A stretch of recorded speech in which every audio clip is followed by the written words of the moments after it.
kawalan ng sapat na dami at kalidad na tulog o pagpapahinga ay maraming masamang epekto sa ating katawan. Ang ilan sa mga ito ay ang mga sumusunod.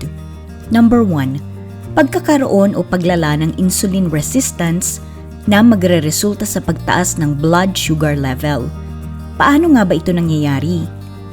Kapag ang ating mga cells sa ating kalamnan or muscles, fats at atay or liver ay hindi nagre-responde ng maayos sa insulin na isang uri ng hormone, hindi maaabsorb ng ating katawan ang glucose mula sa ating dugo. Since hindi maabsorb ng mga muscles or kalamnan natin at ng ating atay or liver ang glucose, mananatiling mataas ang ating blood sugar level.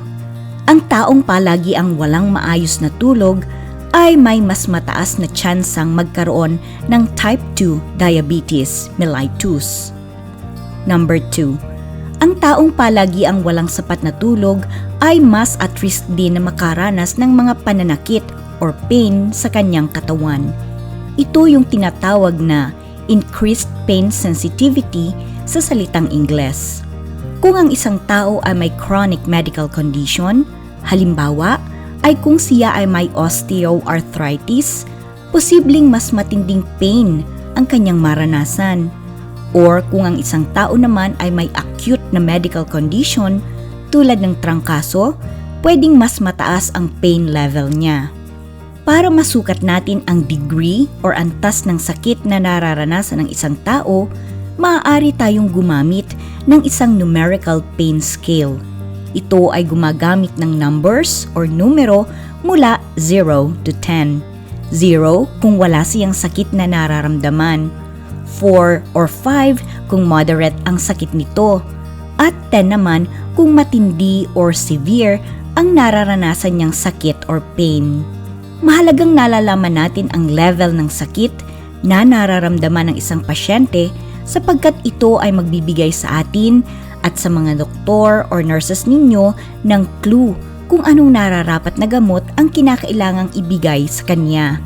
Mahalaga ring tandaan na may mga pagkakataong ang bigla at matinding sakit or pain ay maaaring magpahiwatig ng isang medical emergency.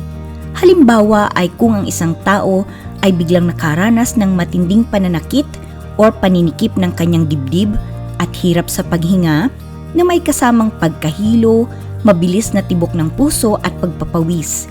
Ito ay mga palatandaan ng isang atake sa puso at kailangang madala kaagad sa pinakamalapit na ospital ang pasyente. Number 3. Paghina ng immune system.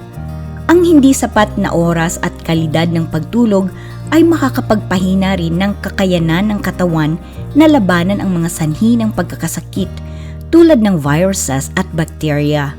Halimbawa, ay maaari siyang mas madaling maka-acquire ng common colds or trangkaso. Number 4. Ang number 4 ay ang pagkakaroon ng sakit sa puso. Maraming mga scientific studies ang nagsasabing ang insomnia na isa sa mga pangunahing sanhi ng kawalan ng sapat na tulog ay may kaugnayan sa pagkakaroon ng mataas na presyon ng dugo o ito yung hypertension at pagkakaroon ng sakit sa puso tulad ng heart attack. Number 5. Paghina ng memorya. Maaapektuhan ang kapasidad ng isang taong palagi ang walang sapat na pagpapahinga na mag-focus sa kanyang pag-aaral o sa kanyang trabaho. Ito ay magre-resulta sa hindi magandang performance niya sa eskwelahan o trabaho at maaari rin itong maapektuhan ang kanyang relasyon sa kanyang pamilya. Number 6. Mabagal na paggaling ng sugat.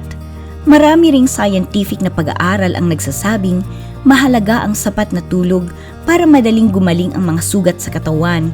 Halimbawa, ay kung siya ay nagkaroon ng isang surgical procedure o kaya ay kung siya ay nagkaroon ng mga lesions mula sa isang viral na sakit tulad ng shingles or kung siya ay nagkaroon ng sugat sa katawan bilang komplikasyon ng diabetes. Number 7. Kawalan ng lakas at sigla. Kapag natutulog, ito ang panahon kung kailan ang ating katawan at pag-iisip ay nare-recharge. Nagkakaroon ang ating katawan ng panahon na i-repair ito during sleep. Number 8. Mas mataas ang tsansa ng isang tao na makaranas ng mas matinding anxiety at depresyon kapag kulang siya sa tulog. Papalaliin din ang kawalan ng sapat na tulog at pagpapahinga ang mga negative emotions na nararanasan ng isang tao o ang mga existing mental health conditions niya. At number 9, mas maikling buhay.